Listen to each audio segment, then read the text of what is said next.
이 나라는 무기가 강했지만 그 정신은 더 무서웠습니다. 독일 최고의 방산 전문가는 누구보다 냉철했고 숫자로만 세상을 판단하던 인물이었습니다. 그러나 한국을 다녀온 뒤 그는 완전히 달라졌습니다. 강철로 만든 무기보다 더 강한 세대를 이어온 기억, 끝나지 않은 싸움을 지금도 매일 치르고 있는 사람들. 유럽의 전략가들이 충격받았고 그의 보고는 회의장을 숙연하게 만들었습니다. 대체 그가 한국에서 무엇을 목격했기에 이토록 변했을까요? 오늘 이야기 끝까지 지켜봐 주세요. 안녕하세요. 제 이름은 루카스입니다. 저는 독일 베를린에 본사를 둔 유럽에서도 손꼽히는 방산 컨설팅 회사에서 수석 고문으로 일하고 있어요. 수십 년간 저는 아주 확고한 믿음을 가지고 살았습니다. 그것은 바로 독일의 정밀공학과 논리적 시스템에 기반한 방위 산업 기술이 세계 최고 수준이며 유럽 안보에 흔들리지 않는 근간이라는 믿음이었죠. 레오파르트 전차의 압도적인 성능, PZH-2000 자주포의 정밀 타격 능력, 타우러스 미사일의 정확성은 단순한 무기가 아니었어요. 독일식 합리성과 기술적 우월성을 보여주는 상징 그 자체였습니다. 그런 저에게 한국은 특히 방산 분야에서는 아직 배워야 할 것이 많은 나라, 잘해야 빠른 추격자 정도의 이미지였어요. 과거 독일 엔지니어들이 기술 자문을 해주던 기업, 핵심 부품 공급망에서 독일 기업에 의존하던 모습들이 제 머릿속 한국의 이미지를 단단히 만들고 있었죠. 그래서 최근 폴란드가 K2 전차, 1000대 도입이라는 정말이지 상식을 벗어난 규모의 계약을 한국과 체결했다는 보고서를 받았을 때 저는 단순한 충격을 넘어 제 전문성과 판단력 자체에 대한 심각한 도전을 느꼈습니다. 보고서에는 K2 전차가 독일 레오파르트 2A 최신형보다도 더 빨리 실전 배치될 수 있다는 내용까지 담겨 있었어요. 어떻게 불과 한 세대 전만 해도 우리 기술을 배우던 나라가 이제는 유럽 최전선 국가의 주력 전차 자리를 넘보는 것도 모자라 속도 경쟁에서마저 우리를 앞선다는 말인가요? 정말 믿기 어려운 소식이었죠. 연이어 들려오는 노르웨이, 핀란드 등 북유럽 국가들의 K9 자주포 도입 검토 소식은 제 혼란을 더욱 가중시켰습니다. 이건 단순히 가격이나 납기의 문제가 아니었어요. 한국이라는 변수가 유럽 방산 시장의 판도 자체를 흔들고 있다는 불길한 예감이 들었죠. 제 자존심은 깊은 상처를 입었고 더 이상 베를린 사무실에 앉아 데이터만 분석하고 있을 수는 없었습니다. 저는 직접 한국으로 가 모든 것을 제 눈으로 확인해야겠다고 결심했어요. K2 전차와 K9 자주포의 실제 성능은 물론 그 무기를 운용하는 군인들, 생산하는 공장의 기술력, 나아가 이 모든 것을 가능하게 하는 한국 사회의 저변까지 직접 들여다봐야 했습니다. 물론 겉으로는 냉철한 분석가의 태도를 유지하려 애썼지만 솔직히 제 마음속 깊은 곳에서는 한국 무기에 숨겨진 결함이나 한계를 발견하여 독일 기술의 건재함을 그리고 무엇보다 제 오랜 판단이 틀리지 않았음을 확인하고 싶은 마음이 간절했습니다. 그 복잡하고 무거운 심경을 안고 저는 인천행 비행기에 몸을 실었습니다. 제 믿음이 흔들리기 시작한 그곳, 한국으로 향하는 여정은 그렇게 시작되었죠. 인천국제공항에 첫 발을 내디딘 순간부터 제가 예상했던 한국의 모습은 조금씩 어긋나기 시작했어요.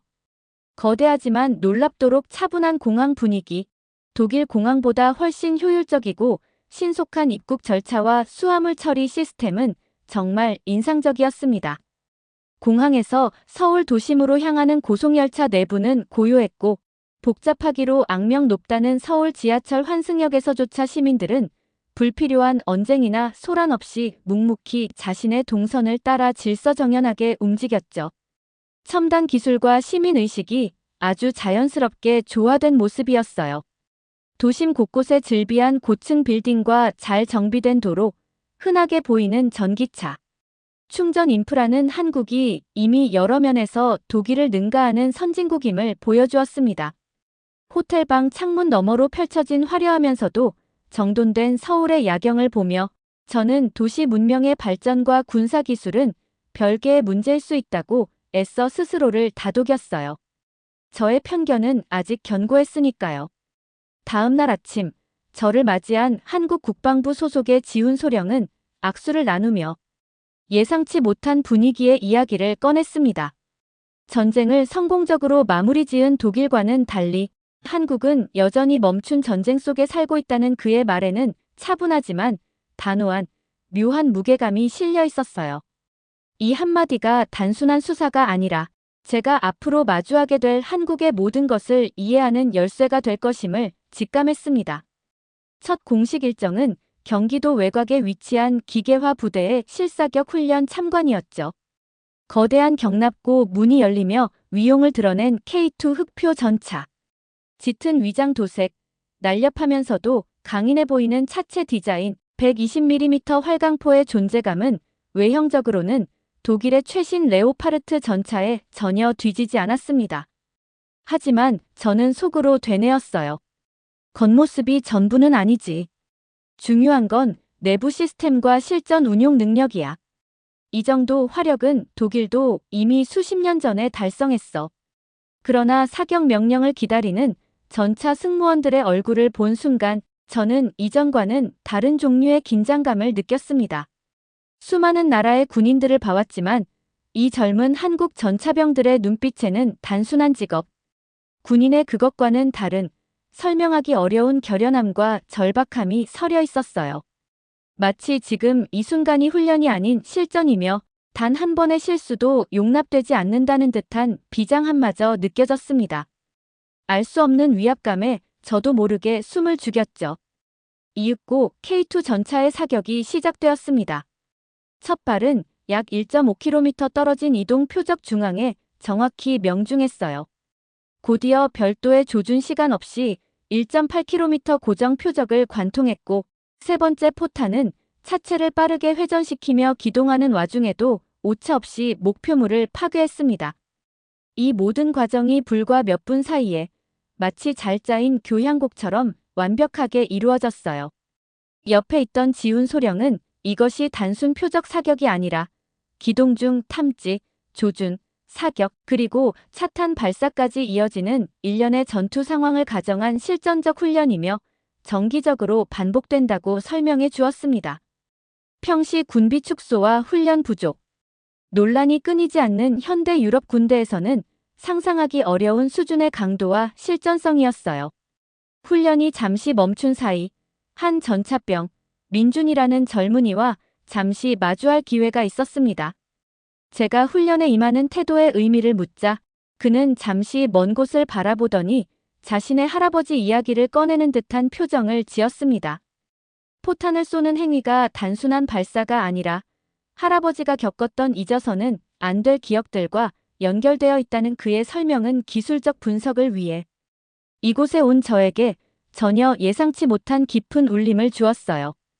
기술 너머에 무언가가 있음을 어렴풋이 느끼기 시작했습니다. K2 흑표 전차의 실사격에서 받은 충격은 단순한 성능에 대한 놀라움을 넘어선 것이었어요. 기술적 완성도, 이면에 존재하는 어떤 무형의 정신력, 그것이 제 머릿속을 떠나지 않았습니다. 다음 날 새벽, 저는 어둠이 채 가시지 않은 강원도의 한 포병 훈련장으로 향했습니다. 이번 목표는 한국의 또 다른 주력 수출 상품인 K9 자주포, 일명 천둥이었죠. 독일의 자부심인 PZH-2000과 직접적인 비교. 평가를 위해서는 K9의 실제 운용 모습을 반드시 확인해야 했습니다. 싸늘한 새벽 공기를 가르며 도착한 훈련장은 이미 분주했어요. 완전 무장을 갖춘 포병부대 장병들은 해가 뜨기도 전인 새벽 6시 30분 이미 모든 사격 준비를 마치고 명령을 대기하고 있었습니다. 단순히 시간을 엄수하는 것을 넘어 마치 다가올 위협을 한시라도 빨리 제압하려는 듯한 긴박감이 느껴졌어요. 그들의 빈틈없는 준비 태세는 정말 경이로울 정도였습니다. 포대장인 성진 대위의 지휘 아래 병사들은 마치 하나의 유기체처럼 혹은 고도로 정밀하게 프로그래밍된 기계처럼 일사불란하게 움직였습니다. 불필요한 말이나 감정의 동요는 찾아볼 수 없었죠. 그의 간결하고 단호한 지시에 따라 모든 것이 진행되었습니다. 독일의 자주포 운용 시스템 역시 세계 최고 수준의 자동화 기술을 자랑하지만 인간의 반응 속도와 조직적인 움직임이 이 정도의 효율성을 만들어내는 것은 쉽지 않다고 생각해왔어요. 하지만 제 눈앞의 한국군 병사들은 그 불가능해 보이는 일을 현실로 만들고 있었습니다. 마침내 K9 자주포의 사격이 시작되었어요. 세 발의 155mm 포탄이 거의 동시에 발사되어 하늘을 가르는 굉음과 함께 먼지 기둥을 일으켰습니다. 심장이 덜컥 내려앉는 듯한 엄청난 폭음과 진동에도 불구하고 포탄을 발사한 K9 승무원들은 조금의 흔들림도 없이 즉시 포신을 내리고 이동 준비를 했어요. 다음 목표 지점을 향해 신속하게 이동하고 새로운 사격 제원을 입력하여 3분도 채 되지 않아 다음 사격 준비를 완료하는 모습은 충격적이었습니다. 이 속도는 정말이지 믿기 어려울 정도였죠. 저는 놀라움을 감추지 못하고 성진 대위에게 조심스럽게 그 극단적인 속도의 이유를 물어봤습니다. 실제 상황이라면 적을 육안으로 확인하기도 전일 텐데 말이죠. 그의 단호한 눈빛과 설명을 통해 저는 깨달았습니다. 그들에게 이 속도는 단순히 효율성의 문제가 아니었어요. 적을 보고 대응하는 것이 아니라 위협이 현실화되기 전에 먼저 무력화해야만 생존 확률이 높아진다는 절박한 현실 인식이 깔려 있었습니다. 변명이나 과장은 전혀 느껴지지 않았어요. 생존을 위한 절박함, 그것이 한국군의 훈련 철학이었습니다. 매 순간이 생사를 가르는 실전이라는 인식이 뼛속까지 박혀 있는 듯했죠. 사격 훈련이 끝난 후 저는 대기 중이던 하늘이라는 이름의 젊은 포병과 잠시 마주할 기회가 있었습니다. 군 복무의 이유를 묻자 그는 잠시 머뭇거리더니 고향에 계신 어머니 이야기를 꺼내는 듯한 표정을 지었습니다. 자신이 여기서 제 역할을 잘해야 어머니가 밤에 마음 편히 주무실 수 있다는 그런 소박하지만 절실한 마음이 그의 복무 동기라는 것을 느낄 수 있었어요. 국가방위라는 거대한 담론이 한 병사의 소중한 가족을 지키는 구체적인 이유와 맞닿아 있다는 사실이 제 가슴을 울렸습니다. 옆에 있던 다른 병사의 표정에서도 비슷한 감정을 읽을 수 있었어요. 훈련을 실전처럼 하는 이유를 묻자 전쟁은 연습이 아니며 실수하면 자신과 전우들이 위험해진다는 너무나 당연하지만 무거운 책임감을 느낄 수 있었습니다. 저는 속으로 인정할 수밖에 없었어요. 이들은 훈련을 전쟁처럼 하는 것이 아니라 이들에게는 훈련 자체가 매일 벌어지는 전쟁이었습니다. 보고서에 적어야 할 K9 자주포의 명중률, 발사 속도, 반응 시간 같은 숫자들은 더 이상 제게 중요하게 느껴지지 않았어요. 그 숫자 뒤에 숨겨진 인간의 강철 같은 의지와 사명감이야말로 한국의 가장 두려운 무기라는 생각이 들었습니다. K2 전차의 위력과 K9 자주포의 신속함, 그리고 그 무기를 다루는 병사들의 비범한 정신 상태를 직접 확인하면서 저는 한국의 군사력이 단순한 기술적 모방을 넘어 독자적인 역량과 철학을 갖췄음을 인정하지 않을 수 없었어요. 컨설턴트로서 저의 공식적인 임무는 이 정도의 확인으로도 충분했을지 모릅니다. 하지만 제 마음속에는 도대체 왜, 무엇이 이들을 이토록 철저하게 만드는가? 라는 근본적인 질문이 계속 맴돌았습니다. 그 이유를 파헤치고 싶다는 강한 지적 갈망이 저를 다음 행선지로 이끌었죠. 저는 한국군의 병사 양성 과정과 실제 작전 통제 시스템을 확인하기 위해 어느 육군 신병훈련소와 인근 부대의 작전 통제실 방문을 요청했습니다. 훈련소에 도착한 시간은 새벽 5시 30분이었어요. 동이 트기 전에 차갑고 스산한 공기 속에서 연병장은 이미 수백 명의 훈련병들이 내지르는 우렁찬 구보, 구령 소리로 가득 차 있었습니다. 기계처럼 정밀하게만 움직일 줄 알았던 그들이 한치의 흐트러짐 없이 새벽부터 체력 단련에 매진하는 모습은 또 다른 충격이었죠. 구보가 끝나자마자 지우라는 이름이 기억나는 앳된 훈련병을 포함한 병사들은 곧바로 야간 전투 사격술 훈련에 돌입했습니다. 아직 주변의 사물을 분간하기 어려운 어둠 속에서도 그들의 눈빛은 이미 완전히 깨어나 전투 태세를 갖추고 있었어요. 그 어린 얼굴들에서 뿜어져 나오는 진지함은 제가 예상했던 수준을 훨씬 뛰어넘었습니다. 훈련 참관 후 저는 인근 부대의 작전 통제실에서 다시 지훈 소령과 마주 앉았습니다. 그는 복잡한 전술 지도와 수많은 모니터들이 번쩍이는 통제실의 상황판을 가리키며 담담하게 설명을 이어갔어요. 이곳에서는 법적으로 전쟁이 종료된 상태가 아니라 정전 상태일 뿐이라는 사실을 다시 한번 강조했죠. 그의 설명은 머리로는 이해했지만 70년 가까이 전면전이 발발하지 않은 나라에서 어떻게 이 정도 수준의 긴장감을 유지할 수 있는지 감정적으로는 쉽게 받아들여지지 않았습니다. 제가 그런 의문을 내비치자 지훈 소령은 나지막하지만 힘있는 목소리로 되물어오는 듯 했습니다. 그 70년의 평화가 과연 저절로 유지되었겠느냐는 그의 반문은 제 생각을 흔들었어요. 바로 이런 노력들, 매일 밤낮 없이 이어지는 이런 대비 태세가 그 평화를 만들어 온 것이라는 설명이 뒤따랐습니다. 그는 실시간으로 업데이트되는 휴전선 너머 북한군의 동향 감시, 영상과 각종 첩보 정보가 표시되는 화면을 가리키며 말을 덧붙이는 듯 했죠. 그들의 훈련은 미래의 전쟁을 대비하는 것이 아니라 지금 이 순간에도 계속되고 있는 전쟁을 멈추기 위해 매일 싸우고 있는 것이라는 의미였습니다. 그의 설명은 망치처럼 제 머리를 강타했어요. 한국군에게 훈련이란 미래에 대한 대비가 아니라 현재의 평화를 지키기 위한 치열한 싸움 그 자체였던 겁니다. 문 앞에 닥친 위협을 매 순간 밀어내고 있는 현재 진행형의 사투였던 것이죠. 통제실을 나오며 아까 보았던 훈련병 지우와 잠시 마주칠 기회가 있었습니다.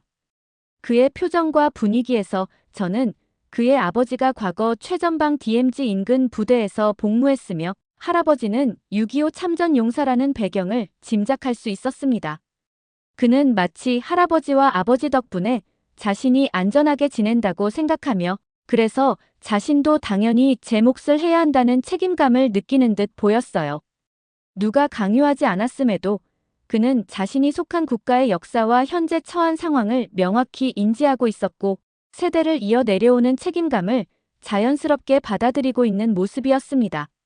숙소로 돌아가는 차 안에서 저는 창밖으로 보이는 평범한 서울 시민들의 일상을 바라보았습니다. 하지만 이제 그 평화로운 풍경 뒤에 숨겨진 보이지 않는 노력과 각오를 알기에 이전과는 전혀 다른 감정으로 다가왔어요. 이 나라를 지탱하는 것은 화려한 빌딩이나 첨단 기술만이 아니었습니다. 매일 새벽 스스로를 깨우고 보이지 않는 위협에 맞서 각오를 다지는 젊은이들의 강인한 정신 그리고 그것을 당연하게 여기는 사회 전체의 암묵적인 합의. 그것이 바로 한국의 진짜 힘이라는 생각이 들었습니다. 독일에서는 결코 느껴본 적 없는 깊고 무거운 긴장감, 그리고 그 위에 세워진 위태롭지만 단단한 평화. 한국은 전쟁이 끝났다고 선언하지 않았습니다. 그저 잠시 멈추었을 뿐이라고 말하며 그 위태로운 멈춤을 지키기 위해 오늘도 온 힘을 다하고 있었죠. 한국의 군사력을 이해하기 위해서는 현역 군대뿐만 아니라 사회 전체를 아우르는 방위 시스템을 봐야 한다는 지훈 소령의 조언에 따라 저는 예비군 훈련과 민방위 훈련 참관을 요청했습니다. 징병제가 폐지된 이후 군과 민간 사회의 경계가 점차 희미해지고 있는 독일과 대부분의 유럽 국가들과는 달리 한국의 시스템은 저에게 매우 생소하면서도 흥미롭게 다가왔어요. 서울 근교의 한 예비군 훈련장을 찾은 날, 저는 처음으로 일상복을 입은 군인들을 마주했습니다. 평범한 회사원, 자영업자, 학생 등 다양한 모습의 남성들이 군복을 입고 M16 소총을 든 채 진지하게 훈련에 임하고 있었죠. 저는 태연이라는 이름이 기억나는 말끔한 회사원 차림으로 휴식 중이던 한 예비군에게 다가가 잠시 이야기를 나눌 기회를 가졌습니다. 직장과 가정이 있을 텐데도 훈련에 임하는 그의 진지한 태도에서 저는 깊은 인상을 받았어요. 그의 설명에서 느껴지는 것은 군복을 벗었다고 해서 나라를 지키겠다는 각오까지 벗은 것은 아니라는 강한 책임감이었습니다. 언젠가 자신의 아이에게 아버지가 왜 가끔 군복을 입고 훈련하는지 당당하게 설명해주고 싶다는 그의 마음이 진솔하게 전해져 왔죠. 그의 말에는 조금의 가식도 느껴지지 않았습니다. 잠시 후 이어진 실탄 사격 훈련에서 보여준 그들의 모습은 더욱 놀라웠습니다. 비록 몇 년간 총을 잡지 않았을 테지만 사격 자세를 잡고 표적을 조준하는 눈빛, 격발 순간의 집중력은 현역 시절의 감각을 고스란히 간직하고 있는 듯했어요. 지훈 소령은 한국에서 예비군은 단순한 전시 동원 자원이 아니라 유사시 즉각 전투력을 발휘할 수 있는 실질적인 전력이며 더 나아가 국민 전체가 국가방위의 주체라는 상징이라고 설명해 주었습니다. 군대가 사회로부터 분리되는 것이 아니라 오히려 사회 전체에 깊숙이 뿌리내려 국가 안보의 근간을 이루는 구조는 매우 인상적이었죠. 다음으로 방문한 민방위 훈련장에서는 더 다양한 연령대의 남성들을 만날 수 있었습니다. 40대를 훌쩍 넘긴 심지어 50대에 가까워 보이는 남성들까지 방독면 착용법을 익히고 소화기 사용법을 배우며 비상대피 훈련에 진지하게 참여하고 있었어요. 그곳에서 만난 상철 씨는 작은 식당을 운영하는 자영업자였습니다. 그의 태도에서 저는 젊을 때는 군대에서 총으로 나라를 지켰고 이제는 비상시에 자신의 가게 손님들과 가족을 지켜야 한다는 책임감을 느낄 수 있었습니다. 위급할 때 스스로와 주변 사람들을 지키는 것이 당연하다는 그의 생각은 전쟁이나 재난이 군인만이 아닌 모든 국민이 함께 대비하고 극복해야 할 문제이며 나라를 지키는 일에는 나이 제한이 없다는 깊은 울림을 주었어요. 효율성과 전문화를 중시하는 독일의 시각으로는 이해하기 어려운 전국민적인 비상대비 태세였습니다. 한국은 마치 사회 전체가 하나의 거대한 요새처럼 느껴졌어요. 공식 일정을 마친 후 저는 폴란드와의 K2 전차 공동 생산 가능성 검토를 위한 추가 임무로 남부 도시 창원에 위치한 대규모 방산 공장을 방문하게 되었습니다.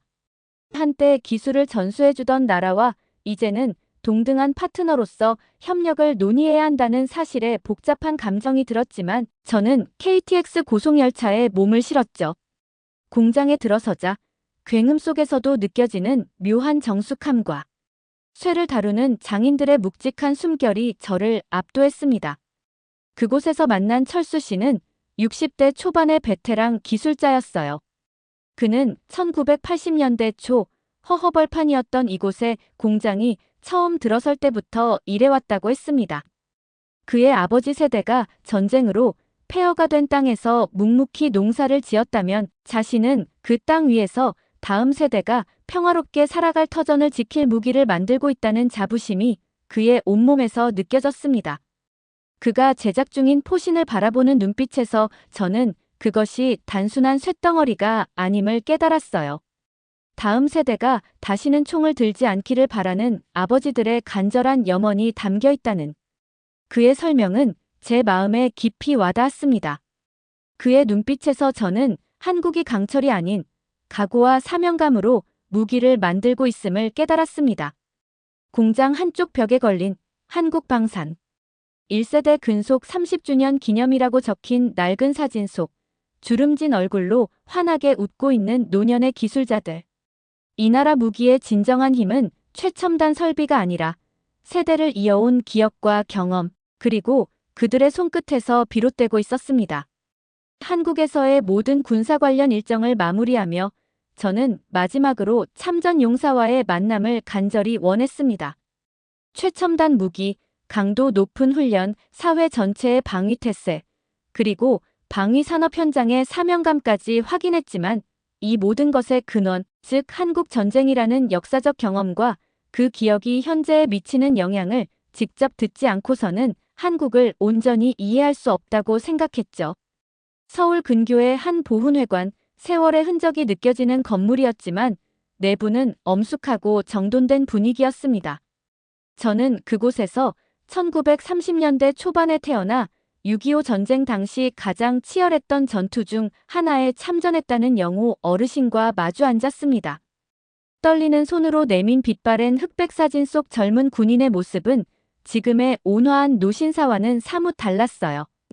그는 마치 어제 일처럼 생생하게 당시에 처절했던 상황을 회상하기 시작했습니다. 제대로 된 군복도 방한 장비도 없이 혹한과 굶주림 속에서 싸워야 했던 기억, 포탄이 비오듯 쏟아지는 참호 속에서 느꼈던 극한의 공포. 하지만 그의 설명 속에서 그가 무서움 때문만이 아니라 뒤에 남겨둔 가족들, 폐허가 될지도 모르는 고향 마을을 지켜야 한다는 절박함, 여기서 밀리면 모든 것을 잃는다는 생존 본능으로 버텼다는 것을 깊이 느낄 수 있었습니다. 군사 전략이나 전술 이론으로는 결코 설명될 수 없는 인간 본연의 가장 원초적인 힘이 전장을 지배했다는 그의 경험담은 그 어떤 무기 재원표보다 더 강렬하게 제 마음에 와닿았어요. 그의 낮은 목소리에서는 그가 총을 들었던 가장 큰 이유가 단순히 명령 때문이 아니라 다음 세대에게는 결코 이 끔찍한 전쟁을 물려주지 않으려는 처절한 각오 때문이었다는 감정이 고스란히 전해졌습니다. 지긋지긋한 전쟁을 자신에 대해서 끝내야 한다는 생각뿐이었다는 그의 회상은 제 마음을 무겁게 했죠. K2 전차의 장갑 두께나 K9 자주포의 분당 발사 속도 같은 제가 그토록 중요하게 여겼던 수치들은 이 노병의 주름진 얼굴과 떨리는 목소리 앞에서 무색하게 느껴졌습니다. 옆에서 조용히 듣고 있던 덕수라는 이름의 또 다른 참전 용사 어르신의 말씀에서도 비슷한 감정이 느껴졌어요. 전쟁은 공식적으로 멈췄을지 몰라도 그들에게는 여전히 생생한 기억이며 지금도 나라를 지키는 젊은 군인들을 보며 안쓰러움과 함께 깊은 고마움을 느낀다는 마음이 절절하게 다가왔습니다.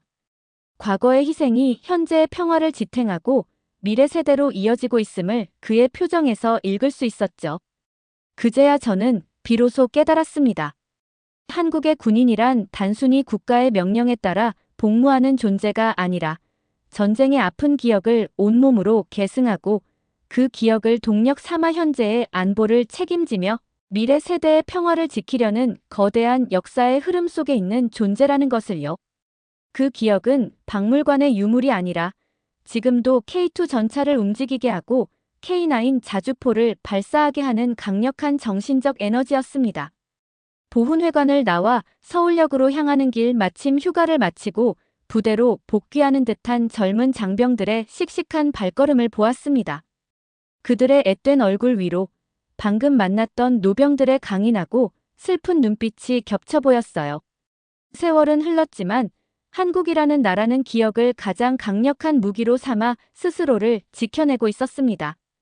총이나 미사일이 아니라 결코 잊지 않으려는 그 집요한 기억이 전쟁을 억제하고 있었고 그 기억은 현재를 살아가는 이들의 방패가 되고 있었습니다.